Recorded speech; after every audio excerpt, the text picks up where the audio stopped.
So be clear on why you're here. Um, I'm Coach Bobby Brown with Sober Life Right, and my purpose is to help others live an amazing life free from drugs and alcohol. And I do that several ways. Hopefully, these videos are one of them. I'm going through one of my favorite books, The Success Principles by Jack Canfield, a day at a time, chapter a day rather. And I'm doing this as part of a 90-day sprint that I'm in right now. Today's chapter 2 is all about finding a sense of purpose. Okay. So we started with chapter 1. You've made a decision not to be a victim, that you are responsible for your life. Now it's important to figure out, okay, well, we should probably know why we're here before we start looking at exactly what we want that to look like and setting plans and all these sort of things. And I love the way that Jack he gives a couple of different examples on how to do this, and he does some practical exercises, some stuff that I've personally gone through, and I'll share maybe a little bit of that, and then kind of maybe share a little bit of my personal story, kind of how this all ties into substances, since I am a man in long-term recovery. What that means for me is that today I get to live this pretty amazing life, and I do it completely free from drugs and alcohol. And for me, it's been that way since July 22nd, 2021. So let's talk about the first exercise. Or maybe before that, let's talk about, okay, why is it important to have some sort of sense of purpose?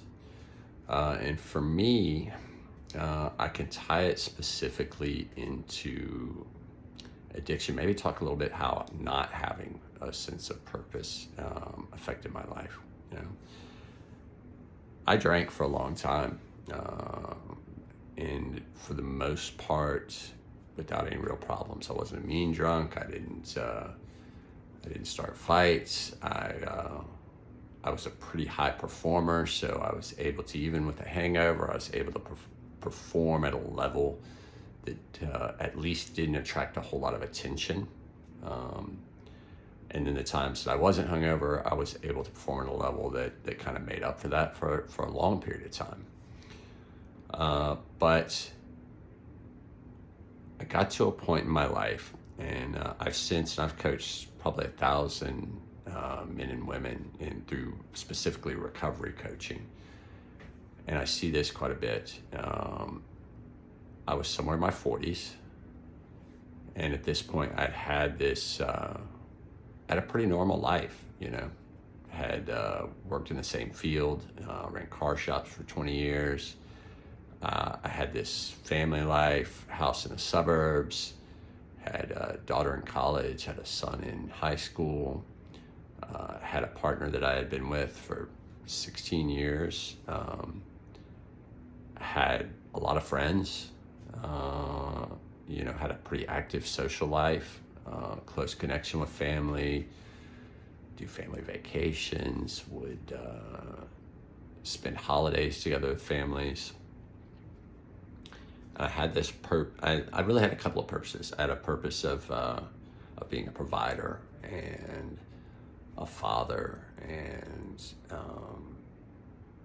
a partner, and all these things, all these reasons why I got up every day and I did what I did, which was, I'd get up, I'd go to work, I'd do the family functions when they came up.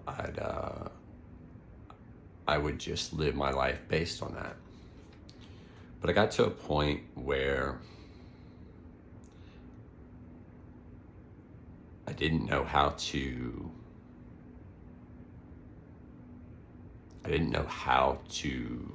sustain good personal relationships, because I had never put any thought into it or any effort into it, just kind of did things on autopilot. I didn't have a real clear idea on things like values and who I wanted to be, like what directed my actions was basically what the next objective was. Make it to the next paycheck, make it to the next required activity with the kids, holiday or school event or sporting event. make it to work and make sales for the day, or make it to hit the goal for that month. Other people's goals a lot of times.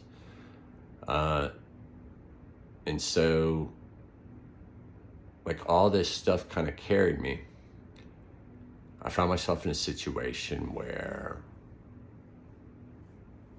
my job had basically sold out. Like my company that I worked for, my income that I was counting on had sold off to a larger company. And I could kind of see the writing was on the wall that, like, at least my income was going to drastically change. And I had been kind of fed up with car repair for a good bit of time at that point. It was a great career for me. It was like I said, put a daughter into college, provided a nice house, provided all the things we need. Like, we were able to live a pretty full life without having to worry too much about money. It wasn't a real big deciding factor in things, but I was not, I wasn't happy.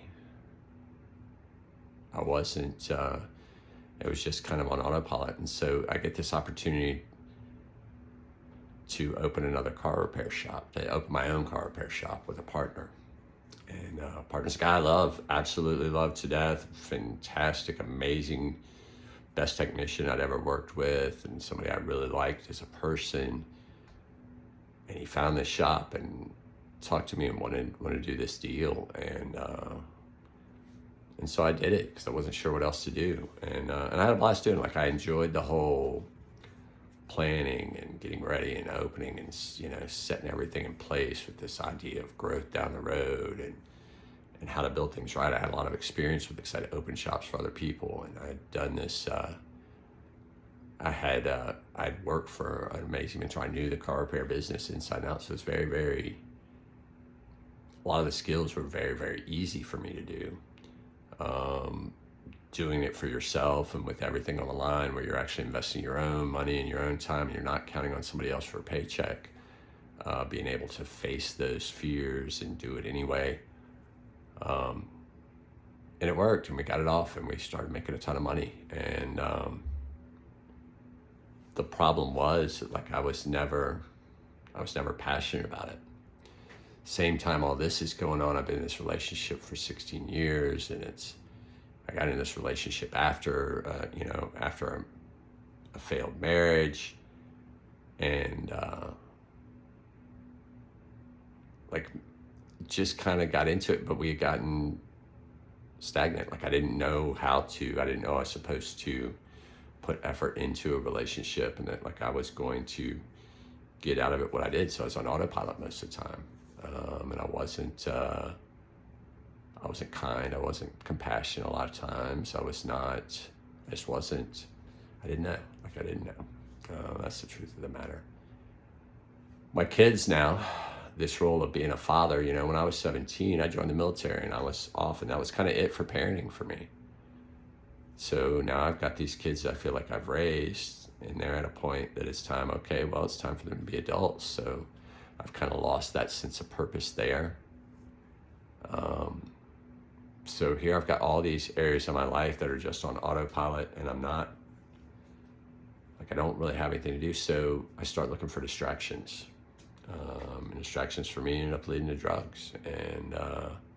And that's how my addictions got really bad, I guess. There's a national evidence-based view on addiction, and it talks about you needing 4 things for recovery to happen, and one of those is a sense of purpose. You have to have some sort of guiding force in your life. So yeah, I wasn't sure where this was going, but this is what it is. This is the video we got today. So let's get back to the exercises though. So how do you find purpose in your life? So Jack Canfield's got a great deal. Starts with, what are 2 unique character traits that you've got? Are you enthusiastic? Are you optimistic? Are you a hard worker? Are you a good communicator? Get you a piece of paper, start writing some stuff down. What are some traits that you have that are individual to you? And then take a look at, okay, well, how do you like to express these? Do you like to talk to people? Do you, like I do? Do you like to do artwork? Do you like playing with animals? Do you like building things? What are some ways that you express these characteristics? And then take a look at, okay, if there was a perfect world, like if what's wrong with the world now that if you could change it would make it better? And write those things down and kind of look through your list. And then once you combine those together, then you can find, that's one way to find your first initial, at least, purpose in life. Are you creative and super organized, and you like to do that by organizing closets and spaces, and you feel like if the world didn't have so much clutter, that it would not, that people would be able to live more stress-free, anxiety-free lives. Maybe your purpose is to use all that to help people to organize, and it can be that simple, so it's a good exercise. I'm going to try and get some PDFs that kind of like lay this all out, and they won't be here initially in the video, but I'll put some links in there eventually, and see, I'll put this exercise on there. Maybe you can try your own and see where your purpose is at. I know for me that my purpose is to, one, live an amazing life free from drugs and alcohol. Like that's what I feel like God's put me here for. But also to help others do the same thing. Okay. So